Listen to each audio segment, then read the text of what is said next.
Udvada highway પર Eicher ટેમ્પાનું tyre ફાટા, પાછળથી bike ચાલક ઘૂસી જતા તેને ઈજા.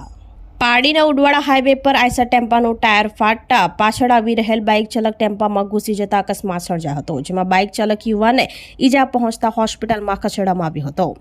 Pardi national highway number 48 Udvada overbridge ઉપર વલસાડથી વાપી જતા ટ્રેક ઉપર આઈસર ટેમ્પો નંબર GJ27V1786 નો ટાયર ફાટતા પાછળથી આવી રહેલ બાઇક નંબર GJ15BJ2988 નો ચાલક શશિભૂષણ ચૌધરી ઉંમર વર્ષ 35 રહેવાસી પાનેરા વલસાડ ટેમ્પાની પાછળ ઘૂસી જતા અકસ્માત સર્જાયો હતો. ઘટનાની જાણ થતાં આસપાસના લોકો દોડી આવ્યા હતા અને ઇજાગ્રસ્ત યુવાનને પારડી હોસ્પિટલ ખાતે ખસેડવામાં આવ્યો હતો, જ્યાં માથા તેમજ હાથ પગના ભાગે ગંભીર ઇજા પહોંચતા તેને આઈસીયુમાં દાખલ કરવામાં આવ્યો હતો. સમગ્ર મામલે પારડી પોલીસ મથકે ફરિયાદ કરવાની તજવીજ હાથ ધરી હતી.